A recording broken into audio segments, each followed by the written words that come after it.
আসসালামু আলাইকুম, স্বাগতম জানাচ্ছি বিবিসি নিউজ আন্তর্জাতিক সংবাদে।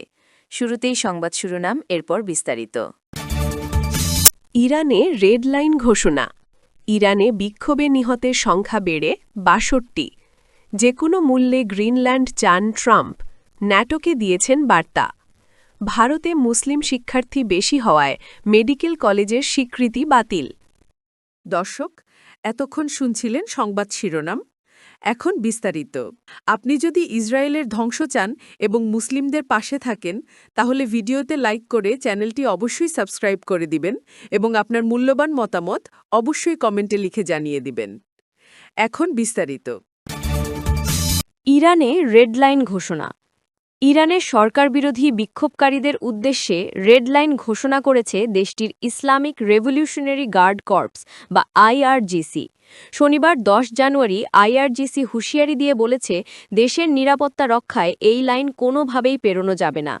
রিয়ালের ব্যাপক দরপতন, নিত্যপণ্যের অস্বাভাবিক মূল্যবৃদ্ধি এবং অসহনীয় জীবনযাত্রার ব্যয়ের প্রতিবাদে গত ২৮ ডিসেম্বর থেকে চলা বিক্ষোভ ব্যাপক আকার ধারণ করেছে। এই সময়ে এসেছে এই হুঁশিয়ারি। তবে রেড লাইন বলতে ঠিক কী বুঝিয়েছে আইআরজিসি তা জানানো হয়নি। একই সঙ্গে ইরানের সামরিক বাহিনী জানিয়েছে, তারা জনসম্পদ ও কৌশলগত স্থাপনার রক্ষায় সর্বোচ্চ ব্যবস্থা নেবে। ইরানের রাষ্ট্রীয় টিভিতে প্রচারিত এক বিবৃতিতে আইআরজিসি দাবি করে, গত ২ রাতে সন্ত্রাসী গোষ্ঠী সামরিক ও আইনশৃঙ্খলা বাহিনীর স্থাপনাগুলোকে লক্ষ্য করে হামলা চালিয়েছে।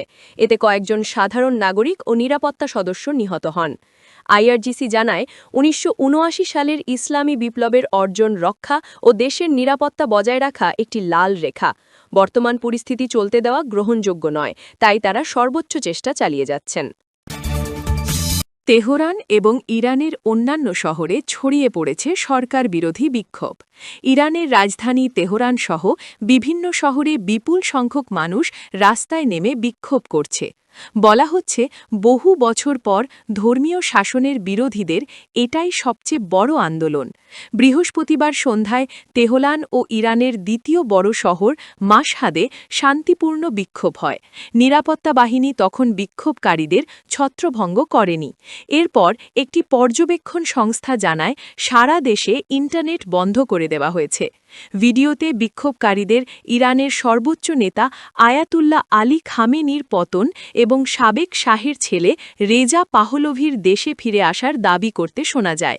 রেজা পাহলভি নিজেও মানুষকে রাস্তায় নামার আহ্বান জানিয়েছিলেন। মানবাধিকার সংগঠনগুলোর মতে, ইরানের মুদ্রার দাম পড়ে যাওয়ায় মানুষের ক্ষোভ বেড়েছে। যে কোনো মূল্যে গ্রিনল্যান্ড চান ট্রাম্প, ন্যাটোকে দিয়েছেন বার্তা।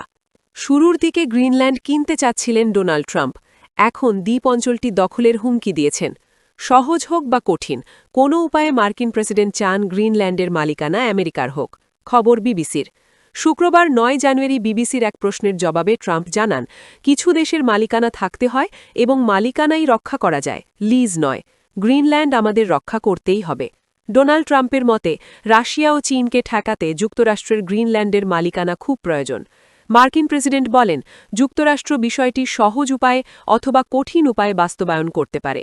হোয়াইট হাউস সম্প্রতি জানিয়েছে, ন্যাটোভুক্ত দেশ ডেনমার্কের অধীন আধা স্বায়ত্তশাসিত অঞ্চল গ্রিনল্যান্ড কিনে নেওয়ার বিষয়টি প্রশাসন বিবেচনা করছে। এমনকি প্রয়োজনে শক্তি প্রয়োগের সম্ভাবনাও নাকচ করা হয়নি। তবে ডেনমার্ক এবং গ্রিনল্যান্ড দুই পক্ষই স্পষ্টভাবে জানিয়েছে, গ্রিনল্যান্ড বিক্রির জন্য নয়। ডেনমার্ক সতর্ক করে বলেছে, সামরিক পদক্ষেপ নিলে তার ট্রান্স আটলান্টিক প্রতিরক্ষা জোটের অবসান ডেকে আনতে পারে।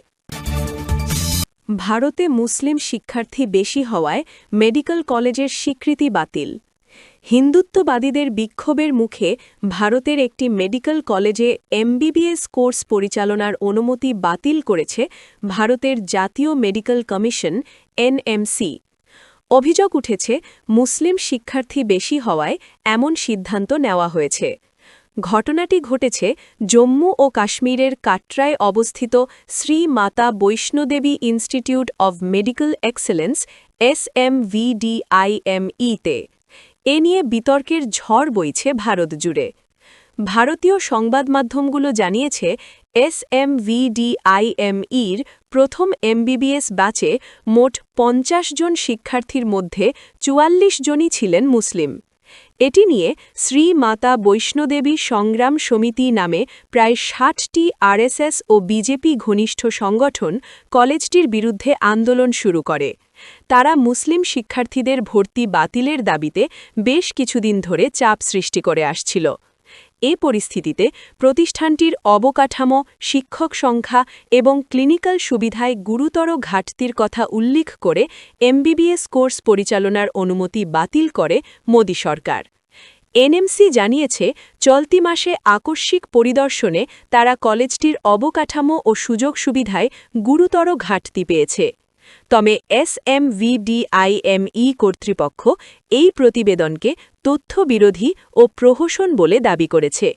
তাদের অভিযোগ, পরিদর্শক দল আগে থেকেই কলেজটি বন্ধ করার উদ্দেশ্যে এসেছিল, যাতে মুসলিম শিক্ষার্থীদের ভর্তি নিয়ে আন্দোলনকারীদের তুষ্ট করা যায়।